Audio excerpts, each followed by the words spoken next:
बता के और जता के अगर कोई मिल रहा है तो वो प्यार थोड़ी है, वो तो भीख है। कई बार क्या होता है कि हम लोगों से बहुत दिल लगाते हैं, बहुत प्रेम करते हैं, सब अच्छा करते हैं, अपनी तरफ से पूरे ऑनेस्ट रहते हैं, पर दुनिया कठोर है। दुनिया हमें छल दे देती है, सामने वाला व्यक्ति हमें छल दे देता है हमसे। ये ऑनेस्टी का पॉलिसी लेके अगर एज अ मेल तुम्हारे अंदर ये थॉट है कि तुम लॉयल है तो तुम्हारे लॉयल्टी का कोई वैल्यू है, तो तुम बेवकूफ़ है।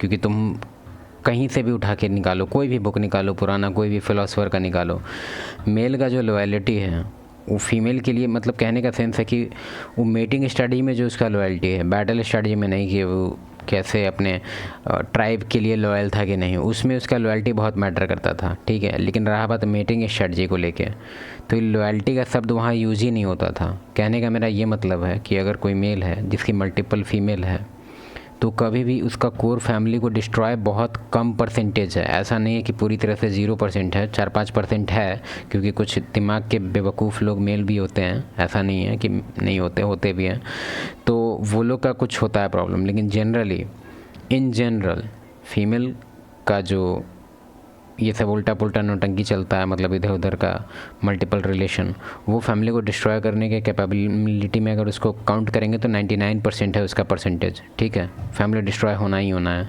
लेकिन मेल वाले में ऐसा नहीं है। हम इसके पीछे डेटा भी है, इसके पीछे साइंस भी है। तुम जो पूछेगा तुम कमेंट में पूछना, हम इसके रिगार्डिंग वीडियो बनाएंगे। साइंस से पूछना होगा साइंस से पूछना, साइकोलॉजिकल पूछना होगा तो वो पूछना। चीट कर देता है, हमें धोखा दे देता है, हमें तड़पा देता है, परेशान कर देता है। एक बार बात करने को आपको तरसा देता है। आप बोलते रह जाते हो, प्लीज़ मेरे मैसेज का रिप्लाई कर दो, प्लीज़ कॉल उठा लो। 10-10 कॉल आप करते हो, ब्लॉक हो जाते हो, दूसरों के नंबर से कॉल करते हो, और फिर आपके तुम खुद इमेजिन करो कि अभी एज इट इज़ तुम्हारा लाइफ है, ठीक है। तुम अभी नीट का छात्र है या फिर कहीं का छात्र है, ठीक है। तुम जस्ट इमेजिन कि तुम है नॉर्मल अभी के टाइम में, जस्ट अभी का एग्जांपल लो, और तुम्हारे एक अपोजिट जेंडर में, जो कि अपोजिट जेंडर में इसको सेम जेंडर रखते हैं, ठीक है, क्योंकि तुम लोग इस चीज़ से तुम डिफरेंट वे में रिलेट करने लगेगा। तो फॉर एग्जांपल तुम मेल है, ठीक है, और एक मेल है तुम्हारा दोस्त ही है, ठीक है, लेकिन वो तुम्हारा इतना ज़्यादा हेल्प करता है, इतना ज़्यादा केयर करता है, तुम्हारा मतलब एक तरह से फादर फिगर की तरह, ठीक है। तो तुमको क्या लगता है, तुम अप्रिशिएट नहीं करेगा? अप्रिशिएट करेगा, लेकिन तुम्हारे अंदर जो रिस्पेक्ट है उसके लिए वो ख़त्म हो जाएगा। तुम उसके अथॉरिटी में बिल्कुल नहीं रहेगा। क्यों? क्योंकि उसको लगता है कि उसके लाइफ से ज़्यादा वैल्यूएबल तुम्हारा लाइफ है, क्योंकि एकदम से तुम्हारा पैरे दबाते रहता है, समझो तो 24/7। एग्जैक्टली।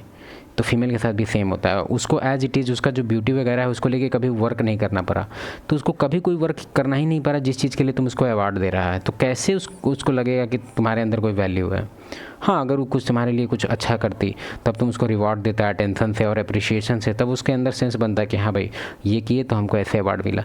तुम उसको एज इट इज़ है, इवन उसका डिसरिस्पेक्ट पे तुम एकदम कुछ भी रिएक्ट करने के बजाय, मतलब उसको रोकने के बजाय तुम उल्टा उसको कहता है कोई बात नहीं तुम ब्लॉक कर दिया, हम नया अकाउंट बना लेंगे। तुम इमेजिन करके देखो कौन करेगा रिस्पेक्ट, कौन करेगा?